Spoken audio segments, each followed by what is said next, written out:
Caríssimos irmãos e irmãs, estamos no início do Advento, celebrando a memória de São Francisco Xavier, juntamente com Santa Teresinha do Menino Jesus, padroeiro das missões.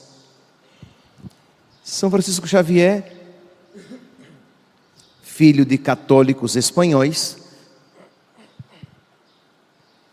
ainda jovem, foi mandado pelos pais a Paris por causa de uma guerra interna na Espanha, para não mandar o seu filho estudar numa região com quem eles estavam em contenda. Então, para evitar que o seu filho estudasse numa região bélica e que tinha contenda com a sua região, com a região dos seus familiares, seus pais mandaram São Francisco Xavier estudar em Paris. Lá chegando, ele se encontra, depois de algum tempo de estudo, ele se encontra com Santo Inácio de Antioquia. E aquele santo desperta ainda mais no coração de São Francisco Xavier o amor a Cristo. De modo que São Francisco Xavier começa a desejar ardentemente entregar a sua vida a Cristo, pregar o Evangelho e levar a fé. Ele queria perder a sua vida por amor a Cristo. Meus irmãos, uma coisa que eu sempre gosto de enfatizar são essas realidades que elas são sobrenaturais, isto é, naturalmente, ninguém quer perder a vida, mesmo por causa de Cristo. Uma pessoa pode querer o quê? Fazer algo por Cristo. Uma pessoa pode querer fazer algo bonito por amor a nosso Senhor, mas desde que isso, de alguma maneira, lhe dê alguma compensação. Isto é, que ela se dê bem com isso. Mas humanamente ninguém quer perder tudo por causa de nosso Senhor. Isto é, eu amo tanto a Deus que eu quero ter a experiência de sofrer algo grande por Ele, porque Ele, quando veio ao mundo, Ele quis sofrer algo por mim. Percebem aqui a lógica? A lógica é olhar para o amor de Cristo e querer amar de uma maneira semelhante. Jesus poderia, para nos salvar, Ele poderia nos salvar sem sofrimento algum da sua parte? Poderia. Não era necessário que Jesus nos salvasse por meio do sofrimento. Ele poderia, Ele é Deus, desde sempre com o Pai, e Ele poderia simplesmente nos salvar com a sua vontade. Assim como, desde no início da criação, Deus fez o céu e a terra, dizendo: faça-se a luz, faça-se a terra, façam-se as águas, e as águas, a terra e a luz foram feitas com a sua voz. Deus poderia nos salvar simplesmente com a sua vontade salvífica, mas Deus quis, para nos amar e nos amar até o fim e nos dar uma prova clara, indiscutível do seu amor para nós, para conosco. Ele quis nos amar perdendo tudo que Ele tinha neste mundo. Se fez pequeno e mesmo pequeno, sofredor. Nós olhamos e dizemos: meu Deus, eu admiro o Teu amor e Te peço a graça de amar de uma maneira semelhante. Meu Deus, eu creio, mas aumenta a minha fé. Meu Deus, eu Te amo, mas aumenta o meu amor, porque quando a cruz me pesa um pouquinho, eu já desanimo. Quando seguir-te me causa alguma dificuldade, eu já desanimo no seguimento. Tenha misericórdia de mim, Senhor. Dá-me a mim o que Tu deste a São Francisco Xavier, a Santa Teresinha do Menino Jesus, que compreenderam aquilo que a nossa inteligência não compreende. A nossa inteligência simplesmente pelas suas forças não consegue compreender que existe alegria em carregar a cruz por amor a nosso Senhor. Pois bem, São Francisco Xavier então começou a acalentar no seu coração esse desejo de entregar a sua vida por Cristo. E ele foi para a região oriental para evangelizar os pagãos, colocando a própria vida em risco, como muitos missionários na época. Isto é, quem fosse para uma região assim, muito provavelmente iria morrer. E a sua alegria seria se ele tivesse a honra de morrer por Cristo.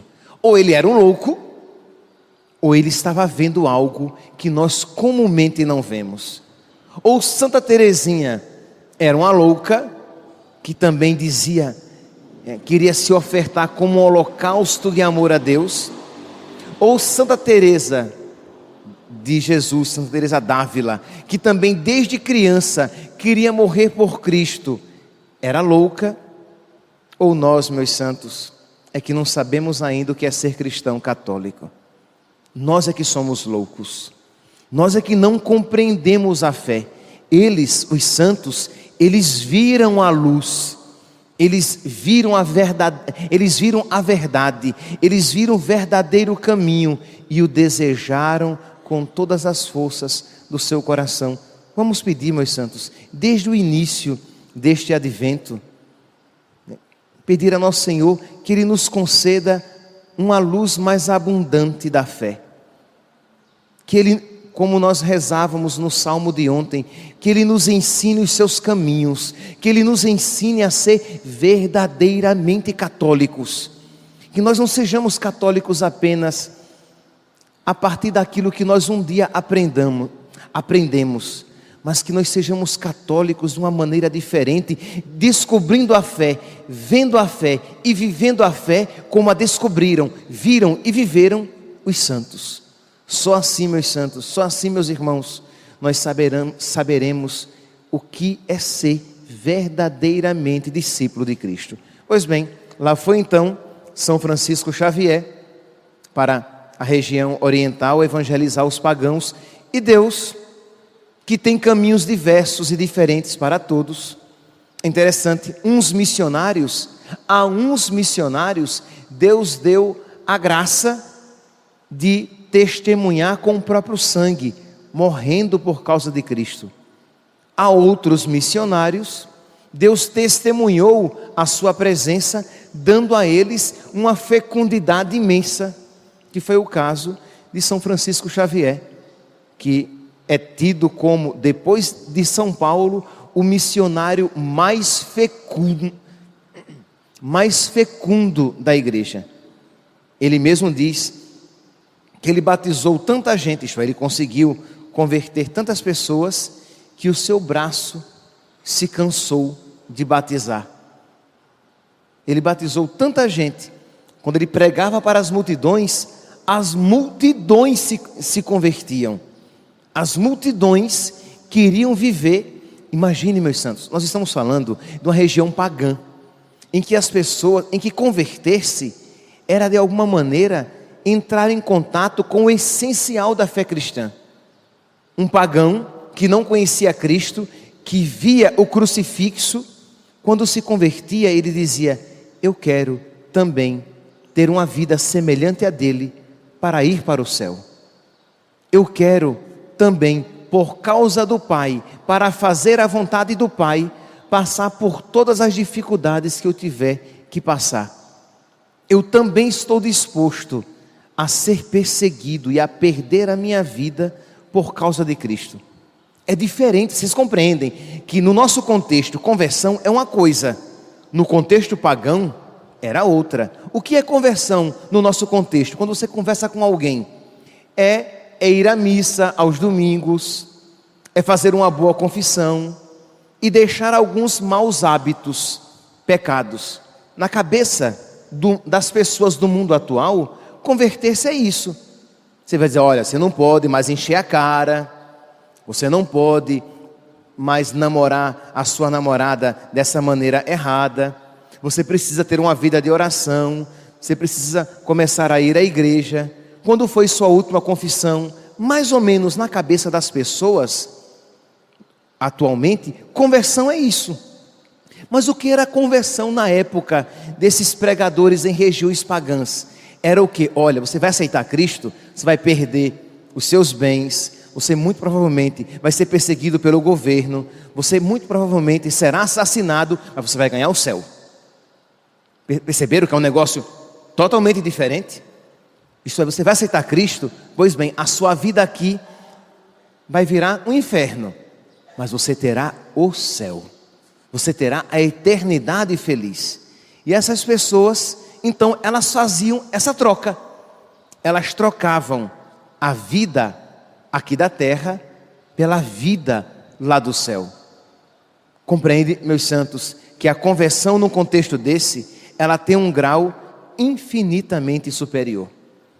E compreenderam que para um pregador conseguir convencer uma pessoa, tá bom, mas ele conseguir convencer milhares de pessoas a que elas percam a sua vida neste mundo, mas que elas ganhem o céu e que elas estão fazendo a melhor coisa, meus irmãos, isso só é explicável por um influxo poderoso da graça de Deus. Mas poder este, chamado Espírito Santo, que nós somos chamados também a pedir a Deus, hoje, no início desse advento, de dizer, meu Deus, concede-me, talvez aqui neste mundo, na minha realidade, Brasil, eu não precise ainda derramar o meu sangue. Eu muito provavelmente, eu não vou perder a minha vida, os meus bens ou a minha família. Mas eu te peço a graça, Senhor. Deus está disposto a te entregar qualquer coisa que o Senhor pedir. Que eu renuncie qualquer coisa por causa do reino dos céus. Que eu, como na oração coleta de ontem, que eu deseje ardentemente ir para o céu. E deseje o céu mais do que toda e qualquer coisa. Que eu deseje o céu mais do que qualquer prazer que este mundo possa me oferecer, lícito ou ilícito. Isso, meus santos, esta sabedoria vem do Espírito Santo. E é esta sabedoria que nós queremos durante esses 22 dias pedir para nós e para os nossos.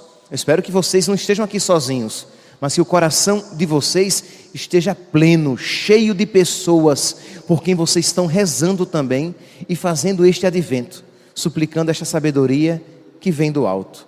Pois bem, São Francisco Xavier então conseguiu converter milhares, não foi dezenas, nem centenas, foram milhares de pessoas, e de modo que ele cansava até o próprio braço. Só que esses cristãos convertidos do paganismo, que tinham contato com o essencial, com a essência do cristianismo, eles começaram a se encontrar com os cristãos portugueses, com os cristãos europeus, e eles começaram a ver que os cristãos europeus, católicos europeus, eles não estavam dispostos a perder a vida por Cristo. Eles não estavam dispostos a viver a vontade de Cristo até o derramamento do próprio sangue, como diz a carta aos Hebreus. Eles viviam o cristianismo como um verniz, mas dentro dos seus corações, eles guardavam muitas coisas que não se coadunavam, que não combinavam com o Evangelho de Cristo. E o que foi, meus santos, que muitos cristãos orientais convertidos por São Francisco Xavier começaram a fazer? Imitar aquela atitude dos europeus. Começaram então a voltar às práticas do paganismo. Eles não deixaram o cristianismo, mas começaram a achar que eles poderiam combinar uma coisa e outra, aquilo que o Evangelho diz, que não podeis servir a Deus e ao dinheiro. Aquilo que nós comumente dizemos, não podemos acender uma vela para Deus e outra para o diabo. Pois bem, como muitos católicos europeus faziam isso, esses neoconvertidos começaram a isso fazer também. Por causa do mau exemplo deles, fizeram a mesma coisa. Meus irmãos, Peçamos neste advento, nestes 22 dias que nós teremos, a graça de não sermos católicos pela metade, a graça de não sermos pedra de tropeço para ninguém, a graça de não sermos um mau exemplo para qualquer pessoa, mas que sejamos um bom exemplo, não para o nosso envaidecimento, mas como diz lá o capítulo 5 do Evangelho de São Mateus, que os homens vejam as vossas obras e glorifiquem a Deus que está nos céus. Que a nossa vida atraia outras pessoas para Cristo. Mas para que isso aconteça, precisamos tirar toda a divisão do nosso coração. Olhe para o seu coração. O que é que está presente na sua vida, mas que você sabe que não se adequa, que não se encaixa com a santidade de Cristo? Você tem duas atitudes. A primeira é você dizer: ah, padre, mas eu sou um pecador, eu não tenho jeito, eu não posso ser como Jesus. Essa é a atitude do desesperado. Mas você pode dizer: padre, eu sou um miserável pecador, tem tanta cisão interior em mim, mas eu espero em Deus que nosso Senhor me dará a graça de modificar a minha vida e retirar tudo isso que não se adequa, que não se encaixa com o seu Evangelho. Eu não quero ser um exemplo de um mau cristão, e eu não quero que ninguém siga as minhas atitudes más. E começar a rezar. Nas suas orações, você que diz que às vezes não sabe o que dizer a Deus, você bater no peito e dizer: meu Deus, tenha misericórdia, tem tantos ídolos dentro de mim, e eu te peço a graça de ter a força de renunciá-los. Tem tanta coisa em mim que eu sei que não é da tua vontade, e eu não tenho ainda, Senhor, a coragem de me desfazer disso. Me ajuda, Senhor, dá-me a coragem dos santos, dá-me a coragem dos mártires, que te deram muito mais. O Senhor pode, meu Deus, o Senhor pode todas as coisas. Dá-me um coração generoso e desprendido, para que, esvaziando-se de tudo aquilo que é mal, possa estar preparado para te receber neste Natal, o único bem da minha vida. Que hoje, meus santos, supliquemos esta graça a Deus por intercessão de São Francisco Xavier. Ele teve a coragem de renunciar àquilo que Jesus pedia que ele renunciasse. Ele teve a coragem de ir para onde Jesus mandava que ele fosse. Ele teve a coragem de pregar o Evangelho com toda clareza. Ele teve a coragem e a generosidade de levar outras pessoas para Cristo. Peçamos a Deus por intercessão dele, para que nós também tenhamos uma coragem semelhante, de renunciar àquilo que deve ser renunciado, de caminhar por onde Jesus pede que nós caminhemos, de abraçar mesmo a cruz que Jesus pede que nós abracemos, e de chamar, levar outras pessoas para Cristo, para o conhecimento da verdade. Louvado seja nosso Senhor Jesus Cristo.